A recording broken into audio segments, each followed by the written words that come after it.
Hello friends, welcome to my channel your channel Sai એકેડમીમાં હું અનિલ સાગત્રા આપનું હાર્દિક સ્વાગત કરું છું. મિત્રો, આપણે પહેલા વિડીયોમાં ટુ બીના રૂપો વિશે ચર્ચા કરી. To be, was were, been, am is are, being, to have, has. બરાબર મિત્રો, એ તમે જોઈ લેજો, એમાં વિડીયોમાં બધું આપેલું છે. બરાબર મિત્રો, હવે આપણે ચર્ચા કરવા જઈ રહ્યા છીએ કાળ વિશે. મિત્રો, તમને ટુ બીના રૂપો તો આવડવા જ જોઈએ કમ્પલસરી, અને તમને જો કોઈ પણ ક્રિયાપદ હોય એ ક્રિયાપદના બધા જ રૂપો આવડવા જોઈએ, અને તેનું ગુજરાતી પણ આવડવું જોઈએ, તો જ તમે કાળ આવડી શકે છે. બરાબર મિત્રો, તો આપણે જોઈએ ઇંગ્લિશ ગ્રામરમાં ટેન્સીસ. ઓલ સેન્ટેન્સ પેટર્ન એટલે કે અફર્મેટિવ, એસર્ટિવ સેન્ટેન્સ એટલે કે હકાર વિધાન વાક્ય. ટેન્સીસના 12 પ્રકાર છે, એમાંથી આપણે મુખ્ય 3 પ્રકાર છે, ટોટલ 12 પ્રકાર છે. હવે આપણે જોઈએ હી. જોજો મિત્રો, આ સાદો વર્તમાન કાળ છે. હી રાઇટ્સ એન એસે, તે નિબંધ લખે છે. તે નિબંધ લખે છે. હી રોટ એન એસે, તેણે નિબંધ લખ્યો. હી વિલ રાઇટ એન એસે, તે નિબંધ લખશે.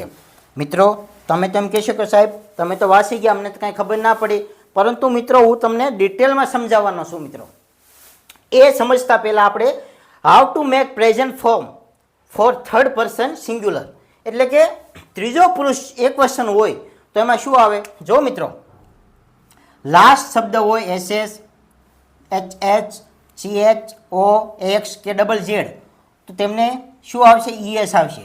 બરાબર મિત્રો, ES આવશે. જો એક્ઝામ્પલ, ટ્રેસ પાસ એટલે કે ગેરકાયદેસર ઘૂસવું. ટ્રેસ પાસ, બરાબર. SS છે તો તેનું બહુવચન શું થશે? ES લગાડીને થશે. Trace passes. ક્રશ તો ક્રશિસ. કેચ તો કેચીસ. ગો તો ગોઝ. મિક્સિસ. બજ એટલે ગણગણવું, બજીસ. બરાબર. અને જો વ્યંજન એટલે કે કોન્સોનન્ટ વ્યંજન હોય તો વાયને શું કરવાનું છે? રિમૂવ કરી અને IES લગાડવાનું છે. દેખો, રિપ્લાય. રિપ્લાયમાં શું વાય છે? તો વાયને કાઢી રિપ્લાયઝ. Studies, supply, cries, try, fry. બરાબર મિત્રો, ફ્રાય એટલે સૂકવવું, ટ્રાય એટલે પ્રયત્ન કરવો, ક્રાય એટલે રડવું, સપ્લાય એટલે સપ્લાય કરવો, સ્ટડી એટલે ભણવું, રિપ્લાય એટલે રિપ્લાય આપવો. મિત્રો, જે ક્રિયાપદ ઉપરના બંનેમાંથી એકેય નિયમમાં લાગુ ન પડતું હોય તેને ફક્ત એસ જ લાગશે. બરાબર. જોઈજો, અહીંયા વાય છે. મિત્રો, તમે એમ કહેશો કે સર અહીંયા વાય છે, પણ મારા વાલા વિદ્યાર્થી મિત્રો, અહીંયા શું છે? સ્વર છે. અહીંયા શું છે? વ્યંજન છે. જો સ્વર હોય તો મિત્રો શું કરવાનું? વાયને કાઢી અને ફક્ત એસ લગાડવાનો. Flies, says, prays, visit, comes, acquit એટલે દોષમુક્ત કરવું. દોષમુક્ત કરવું. બરાબર મિત્રો, એક્વાઇડનો મતલબ શું થાય? દોષમુક્ત કરવું. હવે મિત્રો જુઓ, રાઇટને શું છે? બરાબર, અહીંયા શું છે? સ્વર છે તો એસ લાગ્યો. બરાબર. જો મિત્રો હી છે, સી છે, ઈટ હોય, હી સી ઈટ હોય તો તેને શું? તો કે તેને મેં તમને કીધું ES, IES અથવા તો એસ લગાડવાનો છે. અને જો મિત્રો ખાલી આઈ હોય, આઈ છે, અહીંયા આપણે જોઈ લઈએ, આઈ છે, વી છે, યુ છે, ધ્યેય છે, આ બધા બહુવચન છે. શું છે? પ્લુરલ. આ મિત્રો શું છે? આ છે પ્લુરલ એટલે કે નાઉન એટલે કે પ્લુરલ નાઉન છે. બરાબર. I we you, he she, I we you, ધ્યેય. બરાબર. એ શું છે? તો એમની સાથે એમને એસ નહીં લાગે તો એમને શું રીતે લાગશે? આઈ રાઇટ એન એસે. બરાબર. હું નિબંધ લખું છું. અહીંયા શું આવશે? તે નિબંધ લખે છે. હી રોટ એન એસે, તેણે નિબંધ લખ્યો. હી વિલ રાઇટ એન એસે.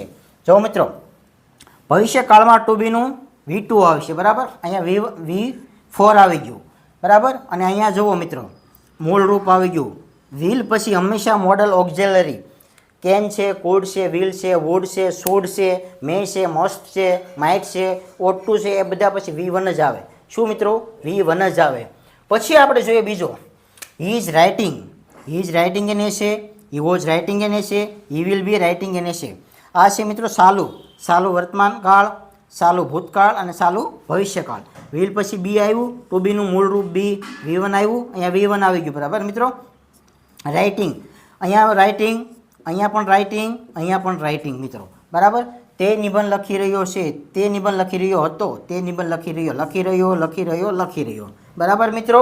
પછી હી હેઝ રિટન એન એસે. મિત્રો હેવ હેઝ હેડ પછી હંમેશા V3 જ આવશે. રિટન. બરાબર. અહીંયા પણ રિટન, અહીંયા પણ રિટન, અહીંયા પણ રિટન. વિલ પછી V1 આવ્યું મિત્રો. ટુ બીનું V1નું રૂપ આવ્યું ટુ હેવનું. બરાબર મિત્રો. બરાબર. એ યાદ રાખવાનું. આ શું છે? આ છે પૂર્ણ વર્તમાન કાળ, આ પૂર્ણ ભૂતકાળ અને પૂર્ણ ભવિષ્યકાળ. બરાબર મિત્રો. હવે પછી જોઈએ. He has been writing an essay, he had been writing an essay, he will have been writing an essay. આ શું છે? સાલું પૂર્ણ વર્તમાન કાળ. આ સાલું પૂર્ણ વર્તમાન કાળ, સાલું પૂર્ણ ભૂતકાળ અને સાલું પૂર્ણ ભવિષ્યકાળ. એમાં પણ મિત્રો જુઓ, બીન રાઇટિંગ, હેવ હેઝ. મિત્રો કાળ શીખવા એકદમ ઇઝી છે. તે નિબંધ લખી રહ્યો, તેણે નિબંધ લખી લીધો છે. મિત્રો જુઓ, લખી લીધો. લખતો રહ્યો એક જ છે મિત્રો. બરાબર મિત્રો. તો આ મેં તમને કાળ વિશે ચર્ચા કરી. મિત્રો તમને કાંઈ પણ ન સમજાય તો તમે કોમેન્ટ કરી શકો છો. બરાબર મિત્રો.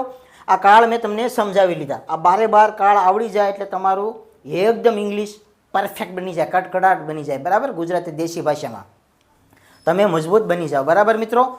તો મિત્રો તમારે શું કરવાનું છે? આ વિડીયોને લાઈક કરવાનો છે, શેર કરવાનો છે અને સબસ્ક્રાઈબ કરવાનો છે. આ ચેનલને સબસ્ક્રાઈબ કરવાની છે. બરાબર મિત્રો.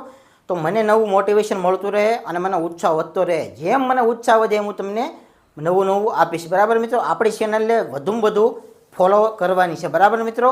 તો જો તમને કાંઈ ડાઉટ હોય તો તમે કોમેન્ટ કરી શકો છો. થેન્ક યુ મિત્રો.